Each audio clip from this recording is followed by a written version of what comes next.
Hi, how are you doing? And welcome back to yet another short and interesting session with me, Kamil, your life coach, psychotherapist, and a published author. So, what are we talking today?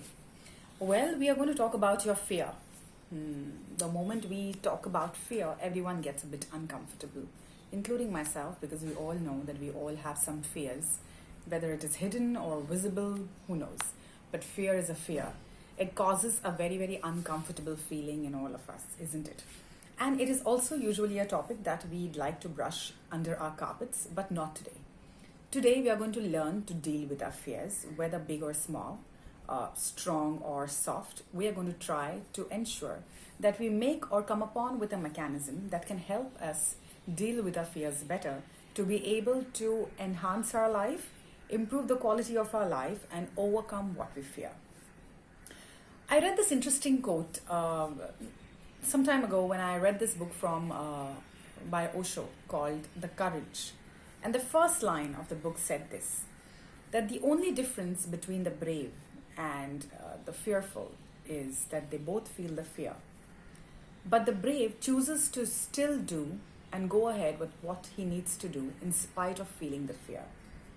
And the coward retreats because he feels the fear and he succumbs to the fear.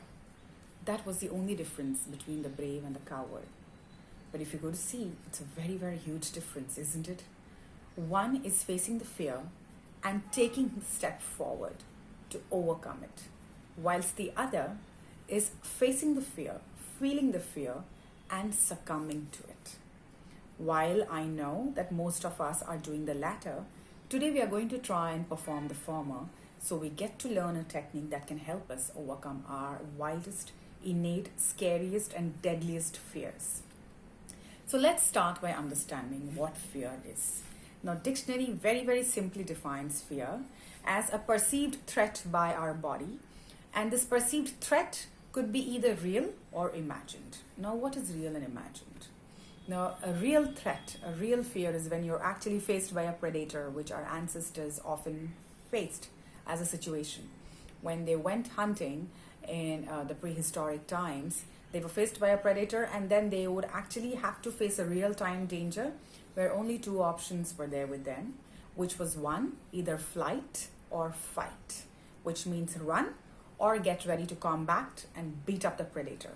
With no luck, I'm sure not many survived back then. But what is imagined fear? Imagined fear is what forms the basis of all our problems today in the 21st century. Because most of the fear that we face or feel is not real.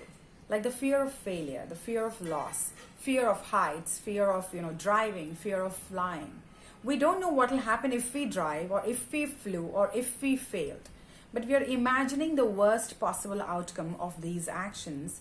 And because we have imagined the worst possible outcome, we do not perform the action at all. We retreat. And when we retreat, we hold ourselves back from enjoying all the normal things, from doing everything that you'd like to do, or even kill the remotest possibility of overcoming your fear. Isn't this something that we all do at some point in life or the other? I don't know about you, but I know a lot about my clients, about myself, and I have done it a lot of times. And somehow I have decided to overcome my fear, beat the fear right in the face with a technique which I have devised, which my clients have performed and they have learned a lot. And I'm here to share that short technique with you because it has rendered fantastic results.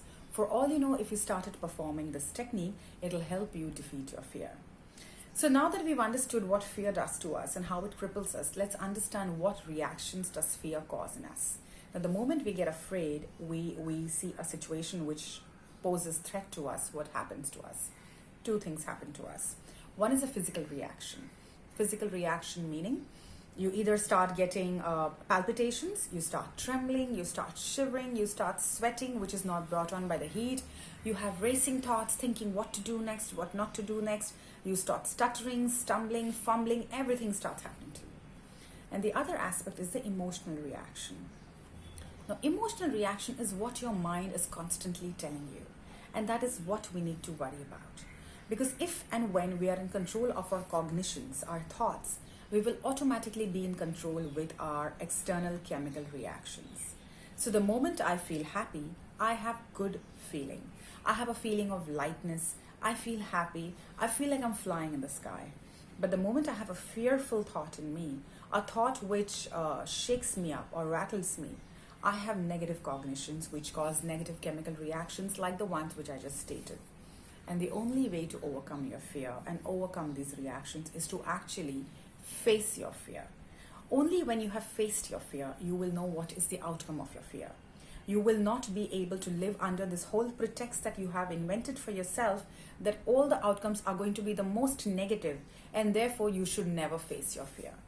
In my opinion, in what I have learned from my life as a life coach and also from all of my clients' life experiences, out of the 100% situations, 95% situations are going to yield positive returns, provided you attempt these situations. And today, my attempt over here is to help you attempt a situation which you fear the most. So the technique that I was discussing and that I have devised, I have named it ACT. A-C-T, ACT. Now what is ACT? Let's break them up simply in the way they have been formed. ACT. A stands for awareness, which means the moment you step into a situation where you decide to gather your courage and face your fear, the first step to overcome your fear is to become aware of all the chemical reactions your body is producing at that time. Say, for example, you have the fear of public speaking, but you know that you've been assigned a task to go all out and talk in a forum of 200 people. Now you're very, very scared. You're deadly afraid of doing this, but you know that you have to do it because only when you decide to do it will you overcome your fear. But now how do I go about doing it? So the first thing to do is start practicing awareness, which means put yourself into an imaginary situation where you sit and imagine yourself addressing a crowd of 200 people. And when you do that, imagine yourself whilst talking, becoming aware of all your chemical reactions in your body. When I say chemical reactions, which means start observing your breath, the speed of your breath. Start observing the palpitations. Start observing the trembling of your hand.